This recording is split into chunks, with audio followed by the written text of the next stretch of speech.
Hey guys, J-Man here for the weekly X-Men talk. I didn't have a chance to do it yesterday. As I said, it might be Thursdays going forward. We'll see how it goes. But I got to tell you right off the bat here that I'm a little just discouraged in general with X-Men and, Marvel Comics. I don't know. I started reading a couple of different manga. The Deadpool Samurai manga was really fun. I started reading Spy Family. I'm in manga on and off. My wife is really heavy into it, and I'm finding that I just randomly grabbed Spy Family because I saw it like on a display and it was like a big thing. So I thought, oh, maybe I'll check this out. And I know there was an anime, I guess, that just aired. I was like, wow, this is so interesting. And I just flew through volume 1, picked up volume 2, flew through that. I'm like, okay. I picked up a couple of Star Wars novels just because of the bad taste in my mouth from the Kenobi show. I wanted to kind of get something a little bit better. Just random. I'm like, you know what? I like Qui-Gon Jinn. He's a cool character. Let's see what he's on. And literally just by the cover, I'm like, this looks cool. I'm reading that, and that's really neat. I'm finding there's a lot of other things that I'm thinking are more interesting than a lot of this X-Men stuff. So I'm not saying I'm done, but I'm not that excited. Let's talk about XMen Red, number 4. Man, I'm not that excited about this one either. I don't read this anymore at all. I don't care. I never really read it. I don't even know what's going on in this. It's just like, okay, so there's Rockslide, who they call Wrong Slide. Remember, he died in Otherworld. So when you're resurrected, it's messed up, so. Then we have Magneto and Iska talking. Then we have this. Don't care. Then we have talking. More talking. More, lots of people talking. In a cool background. Talking.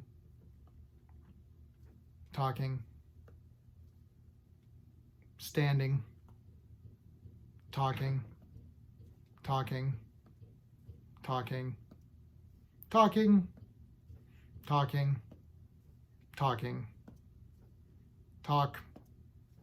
Talk, standing.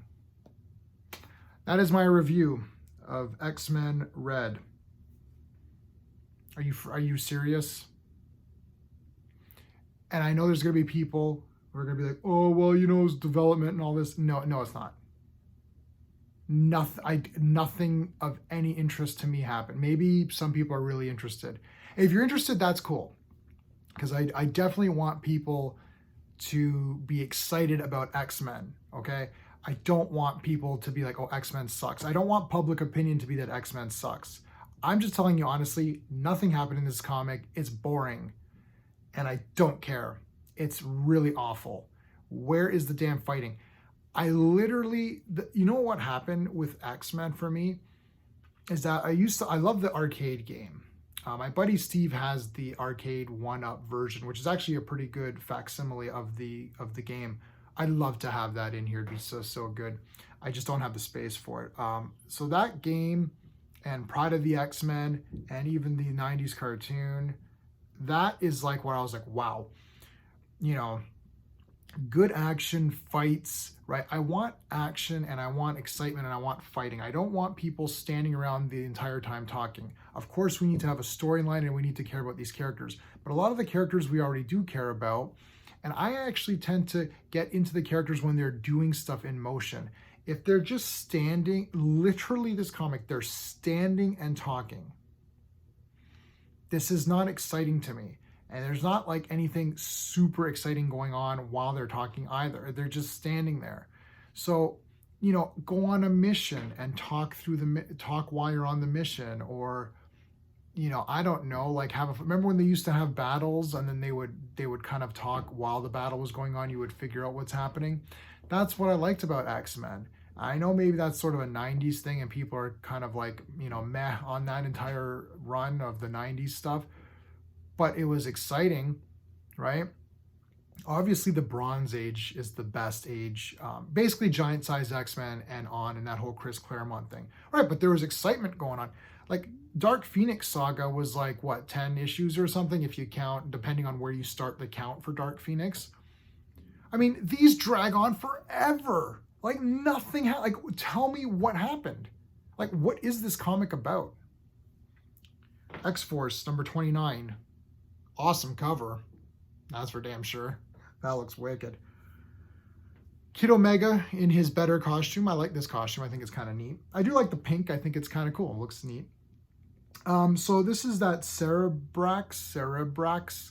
Basically, those cerebral heads have become sentient and they're like sucking mutant powers. I'm like, okay, right? I understand what's happening here. They're sucking, and you're like, okay, yes, sucking mutants up is not good, right? So we need to stop this. So this was obviously the best comic of the week, easy. The second best was Patch, but like at least there's some freaking things going on here, right? Like look at this shit, right? You're like, okay, yeah, this thing's a threat, right? Okay, Domino comes in. All right, I gotta friggin' take care of business. Let's go. Friggin' Omega Red comes in. It's like, okay, yo, you guys did me dirty, but I'm gonna try to help you out. Like, okay, I even read this because I'm interested, right? I'm like, okay, here we go. Cool little action thing here. Wolverine's involved. This was pretty cool, right? Okay, there's a battle going on, and I understand the consequences, and I understand the villain, and I understand what's going on, right? And shit, the cuckoos show up, and they're friggin' getting nailed. Look at this shit. All right, that looks good, right?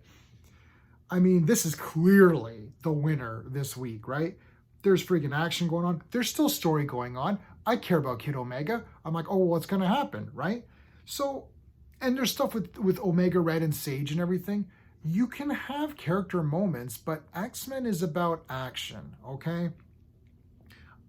Apparently this is the only guy who, or I don't know who's the writer of this actually. I don't pay attention to the credits. I know I should.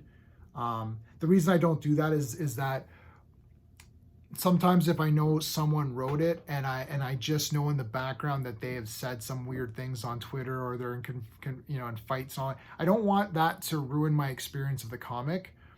You know what I mean? Like sometimes if someone, says a few silly things on Twitter or they're constantly fighting with fans or something, it turns you off a little bit. I actually don't want to know their personal lives too much. I don't think it's a great thing that we're following all these creators. I feel that their work should speak for them, and I want to just enjoy the work. And I used to care about, you'd care about names like, oh yeah, Frank Miller and all that. And Peter David's like one of my favorites. And then, it's like sometimes if you, meet your heroes, it's not that good or whatever. So, and I'm not saying I'm Canadian, so I'm not involved in American politics. I'm not even involved in Canadian politics. But I don't like to know too much about the people, actually. So I actually try to not follow them, and I don't even pay attention to their names just because I know some of my other friends who do follow some of these creators, and they'll say, oh, this creator said this about Chris Claremont, or this creator bashed this other person. And I don't like to know that, actually. I don't want to know. I'm going to read your book.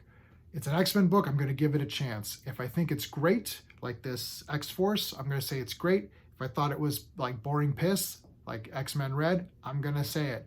I don't care who, maybe the same person wrote both. I don't know. Let's talk about Patch. I really like this cover. This is Larry Hama, so I know who the writer is for this one, obviously. But I like this cover. Nice green. Green's my favorite color. There's actually a lot going on in Patch. There's a lot going on. I'm kind of confused. I don't know what's that. Okay, so how nothing's happening in X-Men Red, or maybe there's things happening, but I just don't care about them.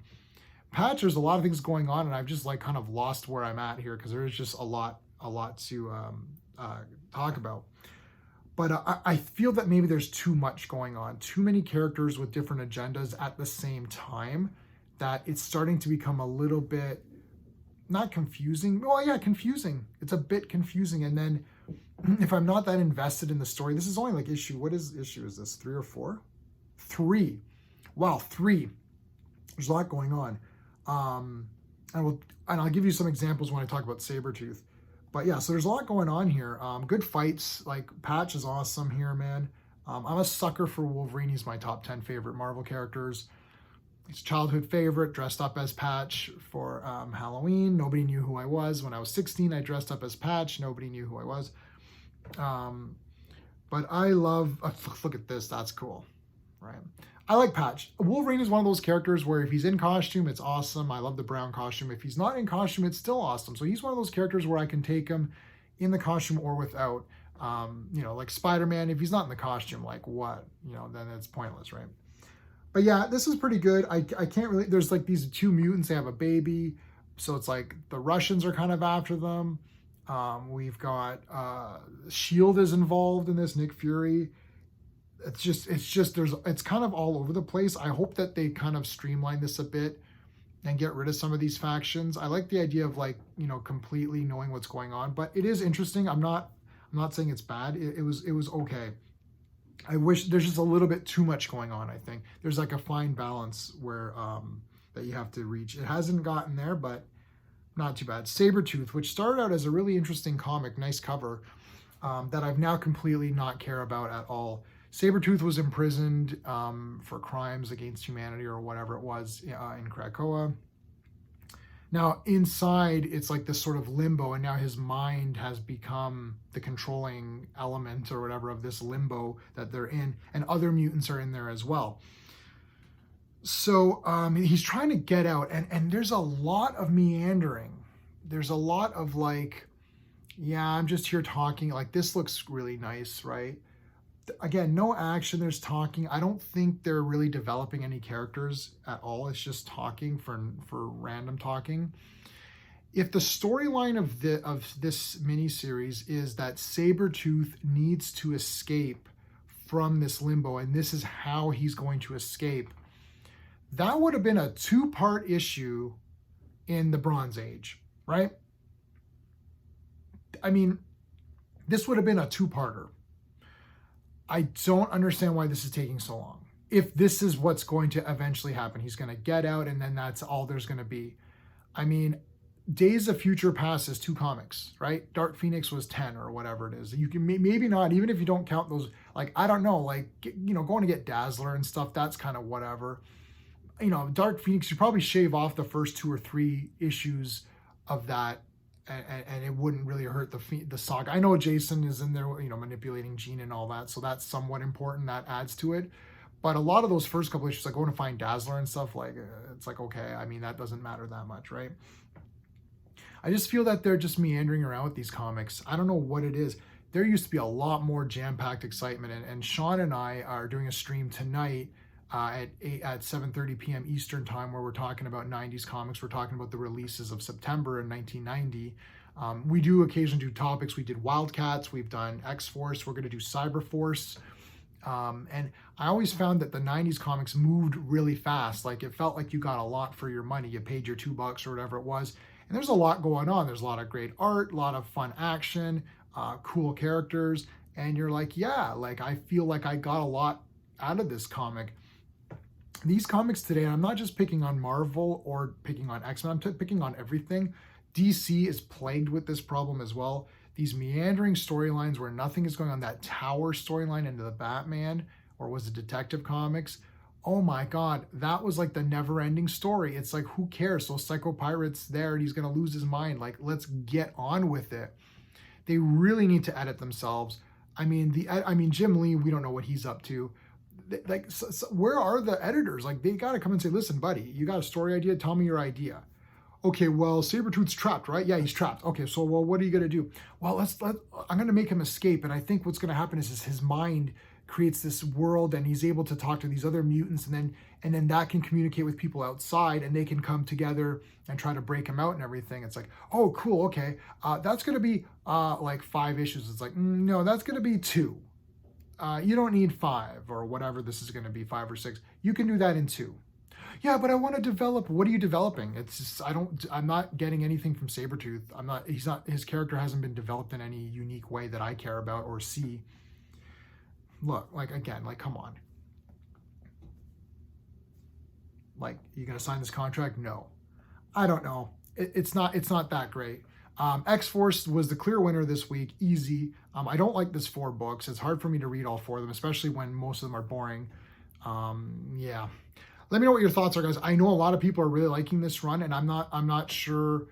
Maybe I'm in the minority. Could be. I think a lot of people are just not reading modern comics, or at least not modern Marvel comics, perhaps, or DC for that matter. So, and they're not seeing the comparison, or maybe a lot of people didn't read the older X-Men stuff to have a comparison, and they're only reading this now and thinking, wow, this is great. I gotta tell you guys, like I'm going back through the digital with digital copies. I'm going back through like the Claremont stuff, and I even started with Jack Lee, Stan and Jack from X-Men 1, and even those were, and those were a bit boring, right? But still, Silver Age is awesome. It's still, that's where it all began for Marvel, right? So it was still really cool. I just don't know. I don't know what's happened here. Like I was so excited for X-Men even before the Hawks and Pox came out. I was pretty excited. Like I thought X-Men Red was a really cool comic. They had the other teams, and then even like what was the guy's name? I can't remember. The Brisson, I think was his name, was writing some X-Men stuff. That was kind of fun. I thought there was some fun X-Men stuff. And this here now, it's just all this politics with it. I just don't care about. It's like Star Wars. The prequels are not so bad, but the politics just drags it down, right? Like it's not political wars, right? It's Star Wars. I want to see more fights and less of this, political intrigue stuff. But anyway, that's just my opinion. Share your opinion below. And if you haven't already, please like and subscribe. That's it, guys. Until next time.